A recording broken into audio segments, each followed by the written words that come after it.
I'm Chad Finn, joined by Boston Globe High School sports editor Bob Holmes. We're going to continue our Eastern Mass football playoff previews by looking at Division II and 2A. Bob, we'll start with Walpole Mansfield, two very stout defenses. Yeah, and both with just one loss. The amazing thing about these two teams is that last year they both had their all-time career rushing leaders on the team in Sean Doherty for Mansfield, Ryan Izzo for Walpole. Neither of them made the playoffs this year. Those two kids graduate. They're playing each other this year. Anybody in particular we should be watching for this year? The Walpole quarterback, Troy Salvatore, is having a fantastic year, both running and passing. He's was kind of stuck into the quarterback position, and he's done great. Let's move on to Dracut Reading, the other Division II matchup.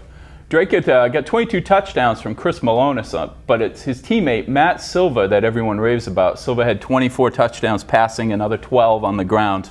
Yeah, and this is a rematch from last year when Dracut went to Reading and Reading shut out Dracut. But the difference was that last year Matt Silva was beat up and hurt and played at maybe 50%. He's healthy this year, and it'll be interesting to see what difference that makes. On to 2A, we have Dennis Yarmouth and Duxbury. Duxbury had a perfect season so far, but they're probably not the favorite here.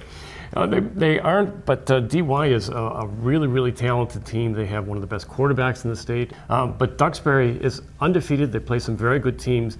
They wallop Bridgewater Raynham, which is playing in the Division 1A playoffs. So don't look past Duxbury. That sounds like a pretty encouraging win for them. Yeah, absolutely. That was a great win for them. And year in and year out, Duxbury and Gloucester are really two of the schools that you can't put a division on.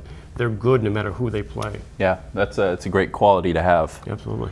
Moving on to the other Division 2A matchup, we have North Andover and Concord Carlisle. North Andover has kind of a quirky offense. They run the no huddle. They do. It's very strange, an interesting matchup here because you have Brandon Walsh, who leads the division with 23 touchdown passes, against Concord Carlisle and George Cron, who's one of the leading rushers and scorers in the division. So one team's strength is through the air, the other one is clearly on the ground.